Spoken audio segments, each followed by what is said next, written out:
travail d'un autre journaliste de MLS, Matt Doyle, qui nous a donné, lui, son important player par équipe, son most important player par équipe.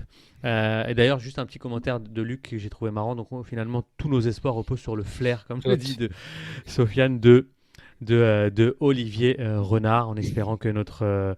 voilà, ensuite, il y a... Alors, les prévisions... Il y a Luc aussi qui... Non, il y a Kevin qui nous dit, est-ce que les analystes américains devraient être convaincus, peu importe le recruteur, le passé est le meilleur déterminant du présent. Il y a encore Luc qui nous dit, les prévisions faites par des US sur des clubs US sont possiblement justes, mais leur méconnaissance des clubs canadiens leur nuit. Donc y en a Ouais, qui parce sont un que petit peu dubitatifs quand même. est-ce qu'on peut dire que Toronto c'est un club américain, un club canadien là, hein? Mais non, mais en fait, moi, je suis curieux. Pourquoi Luc pense que ces Américains-là ont une méconnaissance des clubs canadiens? Je suis vraiment curieux ça part d'où? Certains dont c'est le métier, on va dire, à 100%. Il n'y a pas non plus 50 000 actualités qui sont compliquées à suivre du côté des 3 clubs canadiens. Donc, d'où ça part ce biais, Luc, si tu peux nous réécrire? Il va nous Bon, répondre. moi, je pense que peut-être ça vient du passé aussi, parce que depuis 2 ans, il y a beaucoup moins de victimisation. Montréal, c'est la victime, personne nous en à MLS, là. Ce discours, il disparaît de plus en plus. Donc, il était plus là en 2013, 14, 14 non, c'est catastrophique. 15, 16, 17 ont été un peu victimes.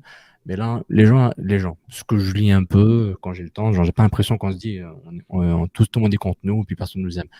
Est-ce que Luc pense qu'il y a un billet ou un billet par des analystes américains pour les clubs américains? C'est possible. Mais en même temps, il y a juste 3 clubs canadiens. On se calme, là. Il y a 3 clubs, là. Mais Genre, voilà. justement, donc Matt Doyle a fait les joueurs les plus importants donc par club.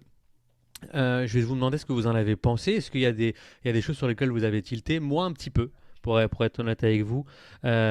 Sur 5 clubs, notamment DC United, moi j'aurais plus mis mon emphase sur Ola Kamara et Gressel, qui je pense peuvent être les fers de lance de cette équipe-là.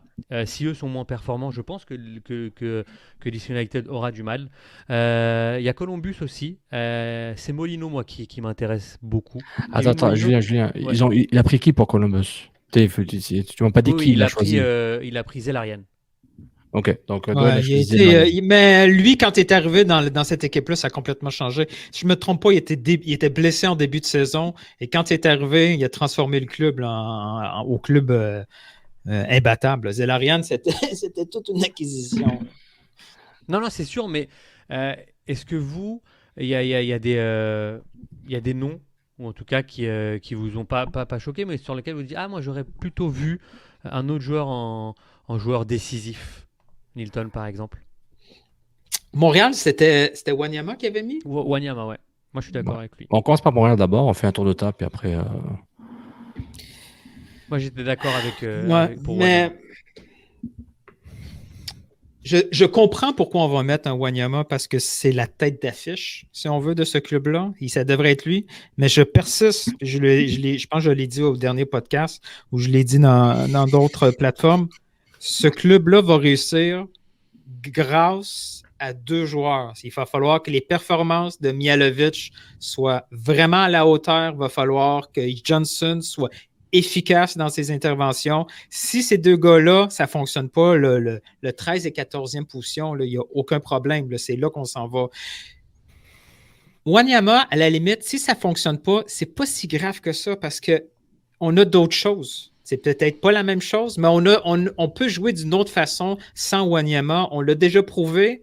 Piet a déjà fait ce travail-là. C'est pas lui. Lui, c'est la valeur ajoutée. Si Wanyama devient le joueur qui nous permet de sortir le ballon propre, d'être là, de faire ses interventions propres défensives, à la relance, que ça soit propre, et qu'à la fin, au bout du chemin, on a ces gars-là comme Mihailovic et Johnson, là, ça va faire la différence. Selon moi, je pense encore que c'est ce duo-là dans l'axe, là, Mihailovic, Johnson, c'est la clé du succès 2021.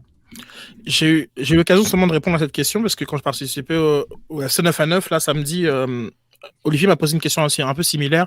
Quel serait le joueur le plus important? Et j'ai répondu Wanyama. Et ça m'a mis beaucoup de temps à répondre à cette question. Et je pense que la valeur du joueur remplaçant est aussi à prendre en considération. Mais je me suis quand même finalement dit, si à la fin de la saison, Wanyama est le MVP de l'équipe, c'est garanti que le CF Montréal est en série. C'est garanti. Sauf c'est pas un pity trophy là, mais c'est garanti que si lui, on le considère tous comme le MVP, disons nous, hein, pas les, voilà, comme disons nous et pas les coms de CF Montréal, que c'est garanti. Alors que les autres, c'est comme ça m'en dira pas autant sur la saison de. C'est-à-dire que si Diop ou n'importe qui de la défense est considéré MVP, oublie ça. On est 13e. Et après, il revient au rôle de Regista que veut Wanyama est. C'est ça ce que je veux dire. Non, très simplement, sans mot trop fancy. Si on vous dit, par exemple, on fait l'exercice, qu'un joueur, si lui connaît une excellente saison, c'est celui qui a la plus grosse corrélation entre le nombre de, je sais pas, on va dire entre guillemets, le nombre de points ou la performance de l'équipe. Mais moi, j'ai l'impression que c'est Wanyama. Et ça veut pas dire que ce que tu as dit, comme je suis pas d'accord, hein, et qu'on est capable de jouer sans lui dans des schémas, etc. Mais il devient important, selon moi, dans le sens que c'est autant Kyoto, qui a eu une excellente saison en passé, qui a été MVP, ils seront pas et même Johnson, comme je lui souhaite même 12 buts, ça me dira rien. Ça me dira rien parce que ça se trouve, on sera des passoires et que Miller et Binks et Diop, ils se feront ouvrir dans tous les sens et qu'ils auront beau marquer 12 buts, Mialovic aura beau faire 8 passes décisives, ça me dira rien. En tout cas, là, aujourd'hui, je crois que ça me dira rien. C'est ce que je crois. Alors que je suis persuadé qu'une grosse saison de Wanyama, je vois pas comment il peut avoir une grosse saison et que l'équipe ne soit pas comme top 6. Est-ce que tu me suis un peu, Nilt? Ouais, mais moi, je pense exactement la même chose. Tout ce que tu dis, je trouve que c'est valide aussi pour les deux gars en avant. Tu sais, je veux dire, si les deux gars en avant ne performent pas au-delà des attentes, une grosse performance de Wanyama ne sert à rien. Ben non, elle ne pourra jamais compenser le besoin. Ça ne sert à rien, j'exagère. Là, je veux dire, c'est insuffisant pour la rendre. C'est vraiment insuffisant. Mais je trouve qu'offensivement, ils sont plusieurs à. Disons que si Lapalainen, Kyoto, Mialovic, Janssen, tous sont corrects. Même comme l'année passée. Là. Même Torres. L'an passé avec Kyoto et le reste du monde. Moi, j'aimerais dire que. Il y a eu un petit peu Taider en début de saison. Il est parti. Il y a eu un petit peu Boyan.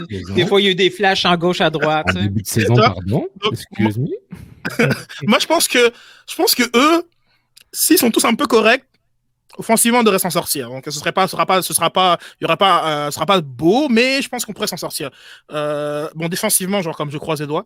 Mais je me dis que si Wanyama est dominant, si toi, par exemple, Nilt, tu trouves Wanyama dominant, je vois pas comment l'équipe ne peut pas. S'il se met à courir, moi. C'est ça, tu sais, je vois pas comment l'équipe ne peut pas être bonne. Alors que d'autres scénarios, je les vois, moi, les deux buts de Janssen, mais qu'on compare le match 3-2, tu sais, comme et qu'il accumule ses stats et qu'il finisse à 13 buts, tiens, bravo, comme c'est toi qui as le trophée Giuseppe, je sais pas quoi. Puis, mais l'équipe, elle fait pas les séries pareil. Donc. Julien, je veux t'entendre. Wanyama, MVP, Impact, fait les séries. Non, mais moi je suis d'accord avec Sid sur plein de choses et surtout, en fait, ça revient un peu à ce que disait Sofiane en première partie d'émission. Il a relevé qu'il a manqué beaucoup de tauliers à l'Impact de Montréal avant et CF Montréal aujourd'hui. Et je pense qu'en fait, c'est ça, cette notion-là. On attend de Wanyama, de sa position, de son vécu, on attend finalement ce taulier-là. Et effectivement... On va attendre longtemps. Parce que j'ai dit tout ça, mais j'y crois pas 2 secondes qu'il sera ce taulier-là. Je pense pas. Non, peut-être, mais en tout cas, effectivement, c'est là où je rejoins Sid, c'est que si cette personne-là fait la saison Quel clip magnifique que tu viens de voir. Si tu veux voir l'épisode en complet en primeur avant tout le monde, clique sur le lien Patreon plus bas. Mais si tu l'as pas vu, c'est un secret. C'est patreon.com/Canfootball Club.